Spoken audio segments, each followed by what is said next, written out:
In this video today, I want to walk you through how you can close high ticket clients at 70% plus conversion rate. Here's one of my clients, Rebecca, one of my first wins, and I'm super pumped about. She closed 20 out of 26 applications.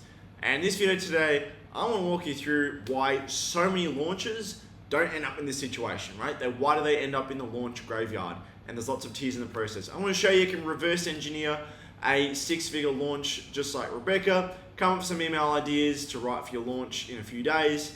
And we're also going to talk about what to say to make people buy with your launch without sounding salesy. All right, so right here is, this was how I first landed this client. I had absolutely no clue what I was doing. I was experimenting with stuff in the DMs. I was learning from my copy mentor at the time. I remember I paid an arm and a leg just to learn from him.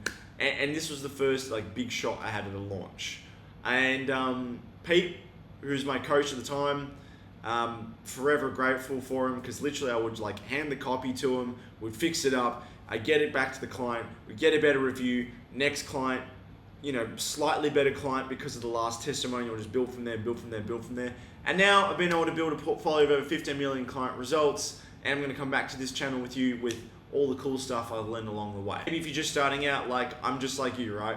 I was not very good at sales. I was not very good at copywriting when I first started. And my version of getting them onto a sales call was pushing them to a blog post. And she's like, just give me the link, damn it. All's well that ends well. Anyway, so with this coach, Rebecca, she was 40-ish years old, I'm not sure. She was an energy coach, a spiritual advisor, and I'm some 26-year-old dude who's, trying to make a buck. So naturally, they're quite skeptical. The good news is we made her a lot of money. And I want to show you how you can sell out your coaching program as well, because I think people just overcomplicate the shit out of this, and it's really not that complicated. So let me walk you through some of the key principles of how to sell out your group coaching program. Let me zoom out so I can actually be on screen. Okay, so the first thing is that you need to bring up what people want, and you need to explain why they can't get it on their own. This might sound a bit like, is this manipulation? But if we can present it in a way that make people feel like I need this and it's going to help change their lives for the better, then that's persuasion for good, in my opinion. Okay.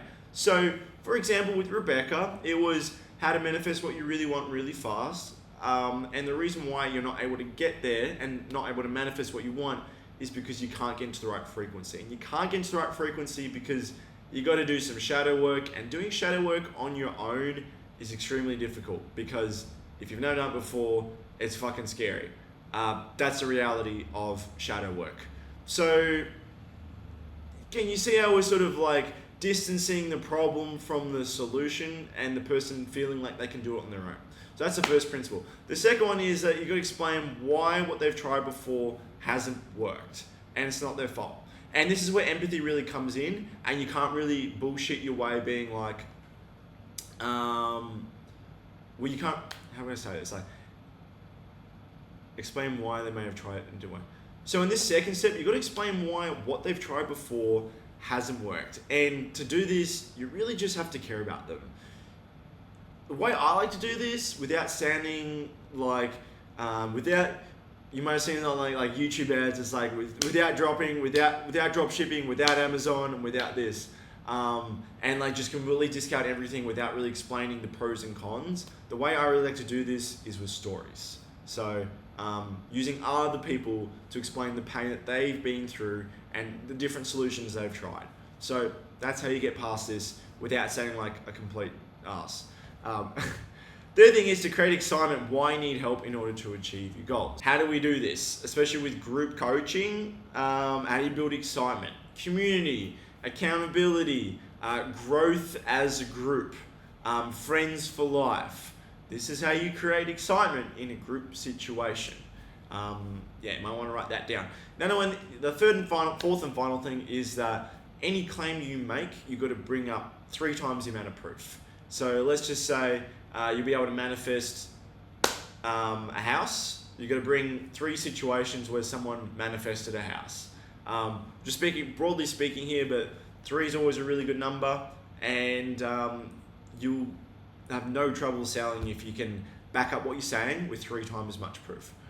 Oh, the 5th thing as well is that if you've got emails and you're doing a pre-launch and stuff, probably a good idea that you repurpose them into Instagram or Facebook posts. Self-explanatory. If you're not doing it and you've got an audience, like, do that. All right. So how do we actually pull this off? Well, you need a plan. So a plan isn't like, what am I going to write about? It's what do they need to believe in order to buy from me? And what do people want to believe to buy from me? Okay, there's 3 buckets of objections you need to get past. They already might know, like, and trust you, but it could be one of these little tiny objections that you need to get past. So here's what I would do first. So this first thing, does your thing actually work? You got to prove that what you do actually works. If it's a new way to run Facebook ad creatives that no one's ever seen before, you got to prove that your solution works. And this is where you would just include proof. That's the easy part. Second part here, and this is extremely important for group coaching programs, because people have a lot of internal hang-ups. I can't do blank because this thing didn't work last time. I can't do this coaching program because my partner is gonna break up with me if I fail. And that actually has happened before. I can't do this because I'm too distracted and I'm whatever, fill in the blank. It's normally an internal objection when they say, I can't do because of circumstance. And this is where you might need to just think about, is it an external circumstance or is this an internal hang up, like shit they need to get over themselves from being burnt before, which is a common thing. And the third and final thing is the external objections. It's like, I don't have the resources, I don't have the time, the world is like in a recession right now. I don't want to do this right now. And these are the 3 kinds of objections you just need to think about. What do they need to believe in order to buy? They need to believe it's a good time. They need to believe that they're going to get a return on investment promptly. They need to believe that their past doesn't dictate their future. They need to believe that your thing is shit hot and it actually works. How do you do this? You got to use stories. You got to use proof. You got to build excitement. Many other things that you can check out on this playlist over here. And if you're finding value out of this video right now, make sure you give this video the thumbs up. So now that we've got like a basic plan, what do they need to believe in order to buy? We've got the 3 categories of objections. Write these down. Then what you need to do is ask, like, what do they need to believe? So they need to believe that manifesting in the right frequency is a secret to getting what they want. So how does it happen? They need to see that what they've tried before, see that why what they've tried before hasn't worked. They need to feel that what the change you're about to make is safe, especially in the group setting. They need to see that other people who struggle in the same situation get what they want. Now, that's a basic plan, and this is how we're able to get that 70+ conversion rate. But you might be wondering, what goes in the emails? How many emails do you write? How do you come up with the ideas? What's the cadence of those emails? Good question. Make sure you check out these playlists over here, and it's going to show you everything from pre-launch, launch, what to say afterwards, how to persuade people ethically, get into your coaching program, what's on the calendar page, all the good stuff. If you've got value out of this video, make sure you give this video the thumbs up. I really appreciate it. My name is Jules Dan. I'll see you on the next video.